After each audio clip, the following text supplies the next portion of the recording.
খুতবা চলাকালীন সময়ে আমাদের খতিবরা কখনো খুতবা থামায়? প্রথম খুতবা শেষ, বসে, তারপরে দ্বিতীয় খুতবা। খুতবার মাঝখানে কোনো থামাথামি নাই। আল্লাহ রাসূল সাল্লাল্লাহু আলাইহি ওয়াসাল্লাম এটা কত প্রাণবন্ত ছিল।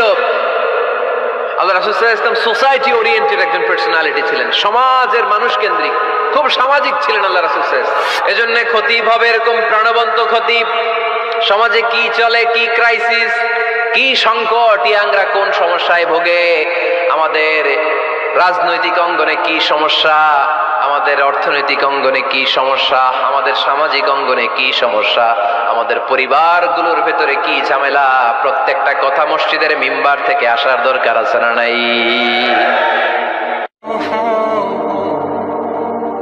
আল্লাহর হাবিব সাল্লাল্লাহু আলাইহি ওয়াসাল্লাম মসজিদে নববীতে জুমার খুতবা দিচ্ছেন। খুতবা চলাকালীন সময়ে এক সাহাবী এসে মসজিদের মধ্যে বসে পড়লেন। আল্লাহর হাবিব সাল্লাল্লাহু আলাইহি ওয়াসাল্লাম সাহাবীরে বললেন, দাঁড়াও। সাহাবী দাঁড়ালেন। আল্লাহর নবী জিজ্ঞেস করলেন, কেন বসে পড়লা? 2 রাকাত পড়ছো নাকি? সাহাবী বলে, পড়ি নাই। বিশ্বনবী বললেন, তাহলে তাড়াতাড়ি 2 রাকাত নামাজ পড়ে বসে যাও। সুবহানাল্লাহ। পড়ো। 2 রাকাত পড়ো নাই তো পড়ো, দাঁড়াও, তারপরে বসো। দেখেন, খুতবা চলাকালীন সময়ে আমাদের খতিবরা কখনো খুতবা থামায়? কথা বুঝেন নাই? জুমার খুতবা আপনারা শুনেন না? খুতবা চলতেছে, ওই মুহূর্তে ইমাম সাহেবরা কখনো খুতবা থামায়? মাঝখানে কোনো ঝামেলা হইলে থামায় না। প্রথম খুতবা শেষ, বসে, তারপরে দ্বিতীয় খুতবা। খুতবার মাঝখানে কোনো থামাথামি নাই। কিন্তু আল্লাহর হাবিব সাল্লাল্লাহু আলাইহি সাল্লাম কেমন খতিব ছিলেন দেখেন। আল্লাহর হাবিব সাল্লাল্লাহু আলাইহি ওয়াসাল্লামের খুতবা দেওয়ার স্টাইল এন্ড অ্যাটিটিউড এবং আমাদের খুতবা দেওয়ার স্টাইল এন্ড অ্যাটিটিউড, আল্লাহ রাসূল সাল্লাল্লাহু আলাইহি ওয়াসাল্লাম এটা কত প্রাণবন্ত ছিল। আল্লাহ রাসূল সাল্লাল্লাহু আলাইহি ওয়াসাল্লাম সোসাইটি ওরিয়েন্টেড একজন পার্সোনালিটি ছিলেন, সমাজের মানুষ কেন্দ্রিক, খুব সামাজিক ছিলেন আল্লাহ রাসূল সাল্লাল্লাহু আলাইহি ওয়াসাল্লাম। তিনি দেখলেন একজন বসে পড়ছে, উনি খুতবা থামায় দিলেন। জুমার খুতবা থামায় বললেন, এই নামাজ পড়ছো না? পড়ো, 2 রাকাত পড়ো। আবার খুতবা শুরু করলেন। সুবহানাল্লাহ পড়বেন না? একবার তিনি খুতবা দিচ্ছেন, দেখলেন আল্লাহ রাসূল সাল্লাল্লাহু আলাইহি ওয়াসাল্লামের 2 জন নাতি হাসান আর হুসাইন রাদিয়াল্লাহু তাআলা আনহুমা, ছোট্ট মানুষ, একজন এদিকে দৌড় দেয়, আরেকজন ওদিকে দৌড় দেয়। আল্লাহর হাবিব সাল্লাল্লাহু আলাইহি ওয়াসাল্লাম খুতবা থামিয়ে দিলেন।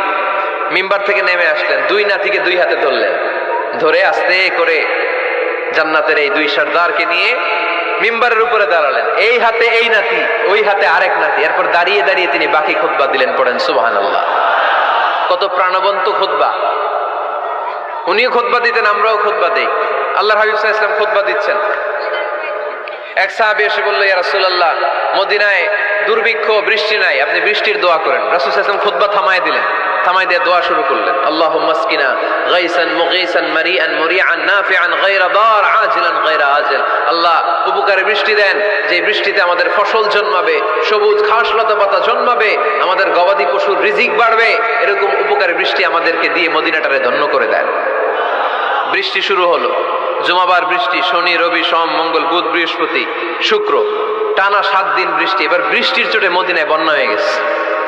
এতদিনে দুর্ভিক্ষ, এতদিনে কি? এখন বৃষ্টির বরকতের দোয়া করছে, বৃষ্টিতে এবার বন্যা।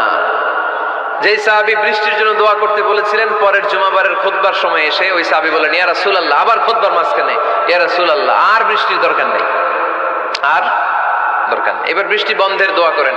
আল্লাহর হাবিব সাল্লাল্লাহু আলাইহি ওয়াসাল্লাম খুতবা থামিয়ে আবার বন্ধের দোয়া, আল্লাহুম্মা হাওয়ালাইনা ওয়ালা আলাইনা। হে আল্লাহ, আমাদের চারিদিকে দেন, মদিনাতে আর বৃষ্টির দরকার নেই। চিল্লায় পড়েন সুবহানাল্লাহ। এজন্য খতিব হবে এরকম প্রাণবন্ত খতিব।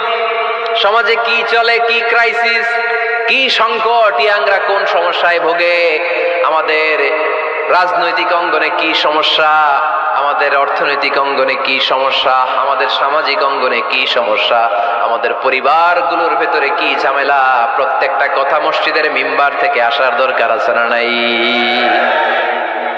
আল্লাহর হাবিব সাল্লাল্লাহু আলাইহি ওয়াসাল্লাম এভাবেই সমাজকে ঠিক করে দিতেন।